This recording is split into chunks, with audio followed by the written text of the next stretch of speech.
Alors, bienvenue à LVA TV. Ce matin, nous rencontrons Adrien Pouliot, chef du Parti conservateur du Québec. Bienvenue à Québec dans nos studios. Merci, ça me fait plaisir d'être avec vous. Puis, pourquoi Adrien Pouliot en ce moment? Parce qu'en fait, des élections provinciales arrivent très bientôt. Il fera partie de ces nombreux partis qui vont se présenter aux Québécois.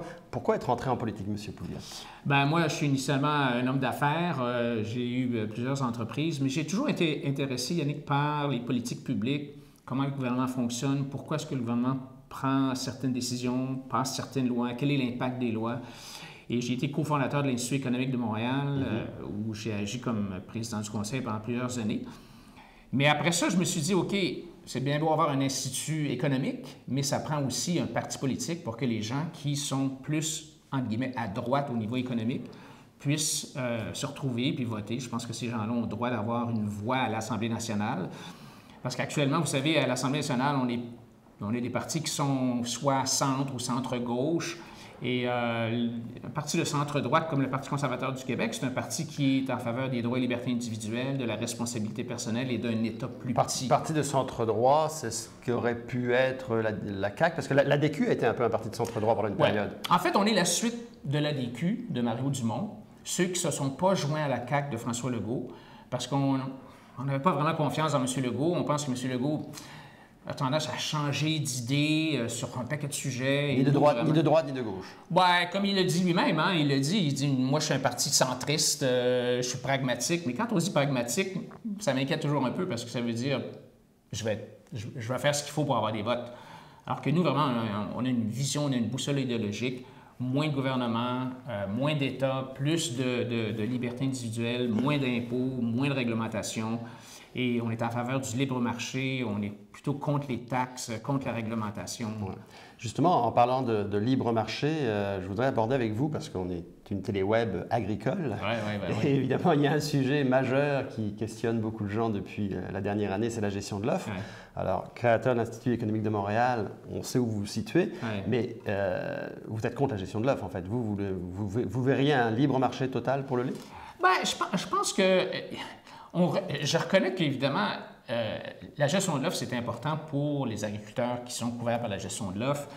Et donc, on ne peut pas faire un changement brutal, radical, sans vraiment avoir une période de transition. La gestion de l'offre, actuellement, un des problèmes qu'elle cause, c'est qu'elle tue l'innovation. Elle met les agriculteurs dans une boîte, puis voici ce qu'il faut faire, puis voici, on ne peut pas innover, c'est très difficile de sortir à l'extérieur de cette boîte-là. Donc, en soi, la gestion de l'offre contraint les agriculteurs, ferme les marchés à l'exportation aux agriculteurs, hein, parce que les autres pays ne veulent pas permettre aux agriculteurs d'exporter parce qu'eux ont des difficultés à exporter chez nous. Alors donc, il y a beaucoup de problèmes. On en vient à un conflit avec nos partenaires du commerce international, que ce soit les États-Unis ou l'Europe. Alors donc, il y a vraiment un problème. Moi, je pense que, tout en reconnaissant que ça a aidé beaucoup les agriculteurs dans ces secteurs-là, il faut reconnaître aussi qu'il y a beaucoup d'agriculteurs qui ont du succès à l'extérieur de la gestion de l'offre. Hein. Il y a un paquet de gens qui réussissent, là, que ce soit... Mais avec des marchés d'exportation. Ouais. La canneberge, le soya, bon, il y a un paquet de gens qui réussissent. Là. Mais pensez-vous qu'il y a une hypocrisie autour de la gestion de l'offre? Sylvain Charlebois, qui était en entrevue avec l'Institut Jean Garon la semaine dernière, lui laissait entendre que, justement, qu'il y avait un besoin de renouveler la gestion de l'offre, mais qu'actuellement, on vivait une espèce d'hypocrisie totale où, au niveau provincial comme au niveau fédéral, on nous disait on va sauver la gestion de l'offre. Y croyez-vous à ça? Quand Justin Trudeau dit on va sauver la gestion de l'offre, c'est vrai? Moi, je pense que ça va être vraiment difficile à la longue. Il ne faut pas se cacher la tête dans le sable. Je pense qu'on peut essayer de la sauver, mais je pense qu'à long terme, ça va être impossible. On ne pourra pas mettre en péril d'autres grands secteurs, d'autres pans complets de l'économie canadienne. On ne pourra pas les mettre en péril pour sauver la gestion de l'offre. Alors, ce qu'il faut faire, c'est aujourd'hui commencer à imaginer l'avenir. Qu'est-ce que l'avenir peut être? Mais dans un marché mondial où l'hectolitre est à 48 $ l'hectolitre, comment on va transférer ces compagnies, ces PME finalement québécoises qui vivent, même si ça a baissé, c'est encore 65 au Québec? Oui, non, mais il faut il faut aider les entrepreneurs agricoles à baisser leurs coûts de production. Et ça, c'est critique. Si on veut être concurrentiel à travers le monde, il faut baisser les coûts de production. Comment est-ce qu'on fait ça? Regardez la réglementation. La réglementation est étouffante là, pour tous les entrepreneurs au Québec, y compris les entrepreneurs agricoles. Je voyais justement récemment le propriétaire du Canard Goulu dans la presse qui racontait comment est-ce que c'est difficile d'innover quand on est pris avec le MAPAC, avec l'environnement, avec la santé et sécurité au travail. Ça finit plus. Donc, 1, alléger le fardeau réglementaire. 2, alléger le fardeau fiscal. Il faut trouver des façons, il faut baisser les impôts, les taxes sur la masse salariale, tous ces aspects-là, de façon à ce que nos entrepreneurs, y compris nos entrepreneurs agricoles, puissent être de plus en plus concurrentiels.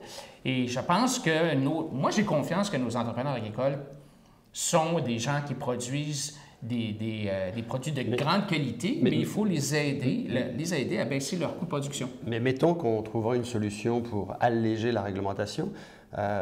Comment les régions vont supporter cette libéralisation du marché? Parce que beaucoup d'experts nous disent si jamais la gestion de l'offre tombait, obligatoirement on va vivre avec des plus grosses fermes, on n'aura plus des fermes de 60, 70, 80 vaches, on va avoir des fermes peut-être de 300, 400, 800 ou 1000 vaches.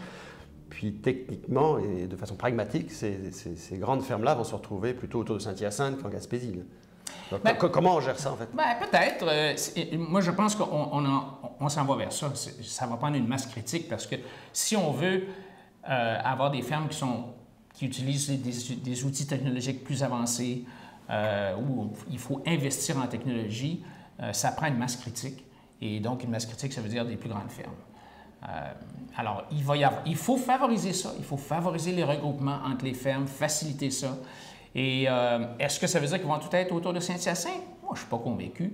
Je ne suis pas convaincu de ça. Il y a peut-être d'autres modèles. Il faut regarder peut-être d'autres façons de financer ces regroupements-là.